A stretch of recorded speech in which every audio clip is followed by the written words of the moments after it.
Year 8. Today we are starting angle relationships and properties of geometrical figures. And we're going to start today by talking about the language and notation and conventions of angles. So first of all, we're going to fill in this table, which helps us to describe each of the different types of angles.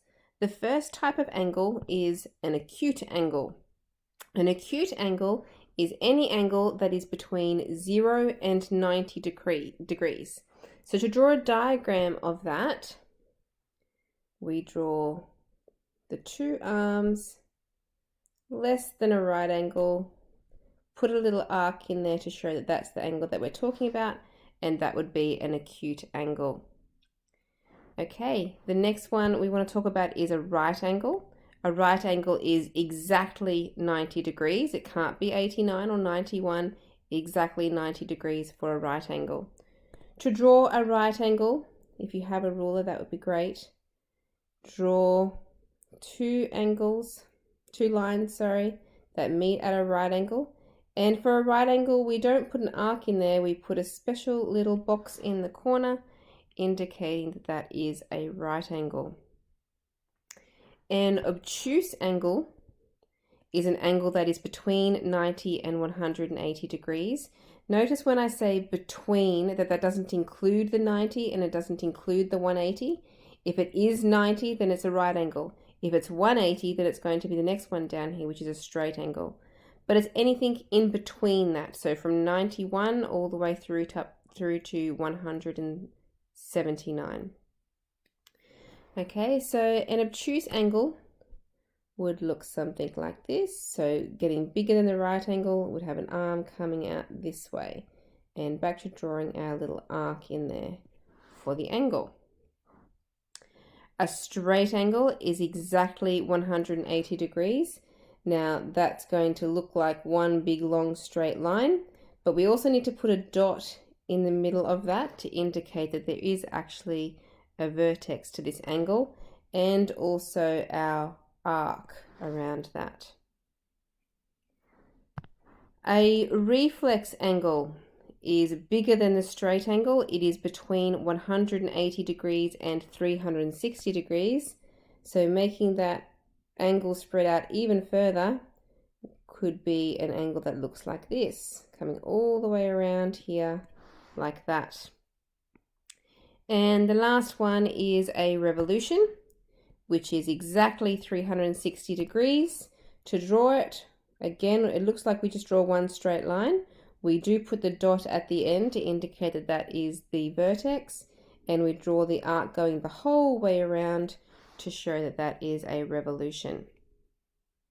Okay, so moving on from there, on the next page, the next thing we want to do is to measure angles with our protractor. Now it actually says estimate in here. We're not going to worry about the estimating part. You're not going to need to do that in your questions.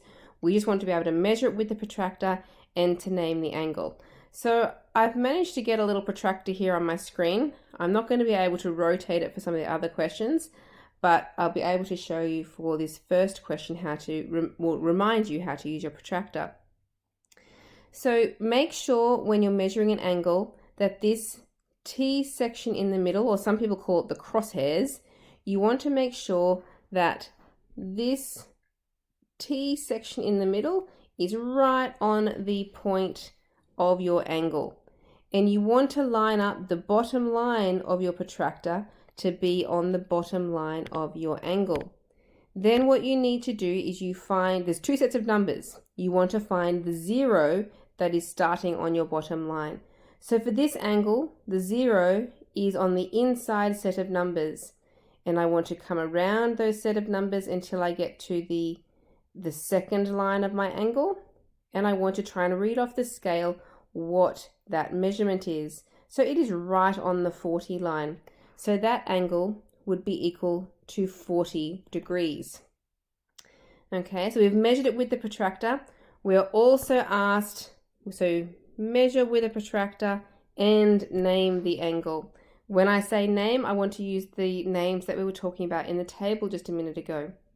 So a 40-degree angle is less than the 90 degrees, so that would be an acute angle. Okay, so unfortunately I can't rotate my protractor around to do part B, so you're going to have to try to do this one without me. But if you have your protractor, I want to measure this angle here around the outside. And the problem is that that angle is bigger than 180 degrees, and most protractors only go up to 180 degrees. The one I have on the screen only goes to 180 degrees. So if you are trying to measure a big angle like this, what you actually do is you find the smaller one on the other side first. So this one here that I'm going to put a red arc in. So if you rotate your protractor around and line it up so that it's along this bottom line, you'll be able to measure that angle in there. Now when I did that with my protractor, I measured that to be 120 degrees. Okay, so to find the one that I want, the blue one here outside that big reflex angle out there, remember that to go all the way around that revolution, it would be 360 degrees. So to find that blue one, all I need to do is start with 360, subtract off the 120 degrees that I don't want over this side, and that will tell me that that angle is equal to 240 degrees. Okay, and as previously stated, it is called a reflex angle. Question part C. Now let's see if I can move my protractor down.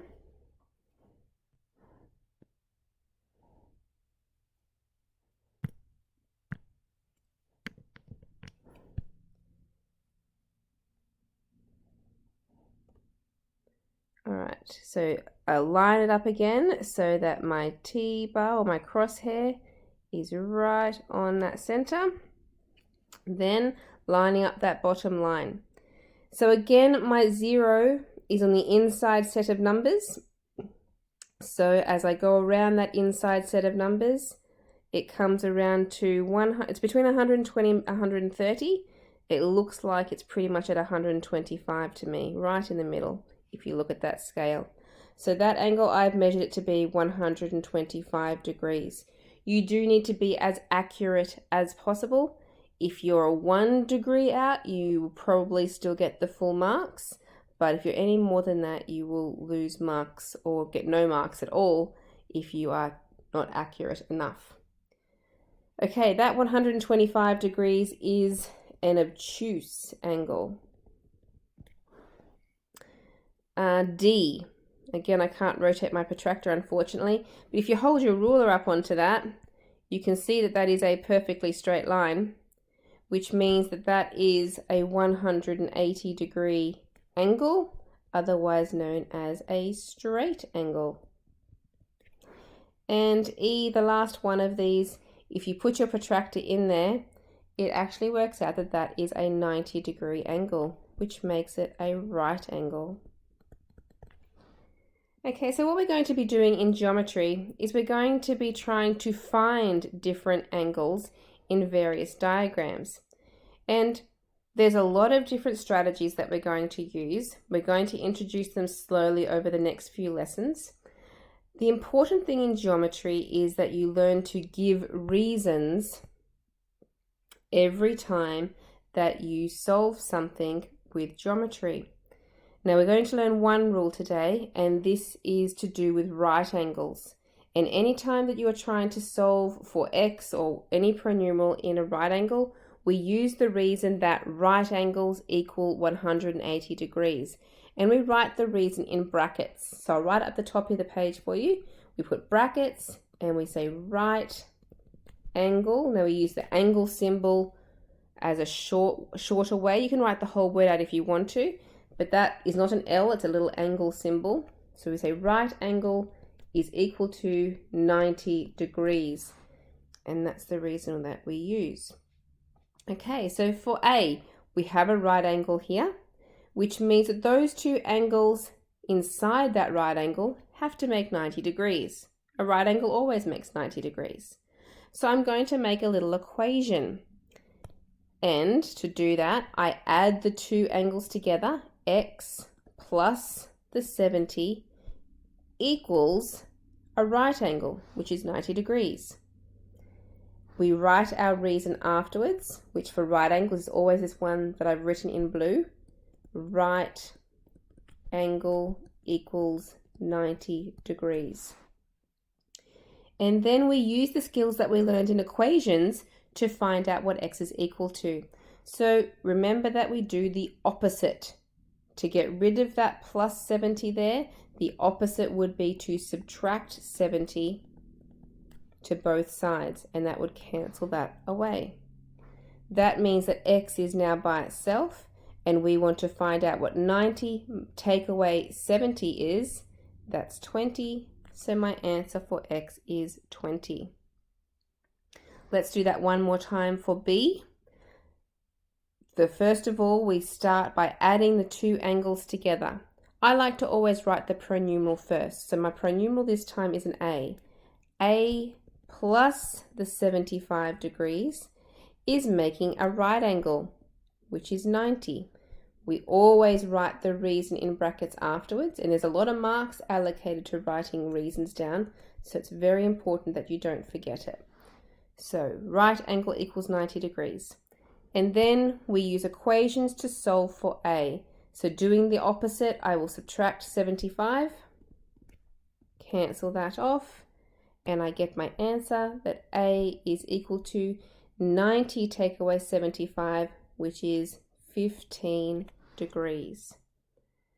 Okay, so you're going to have a practice of that. If you don't have a protractor, you might have to leave question 1 for now. But if you have one around the house, please try to do question 1 and question 2 to start with, please.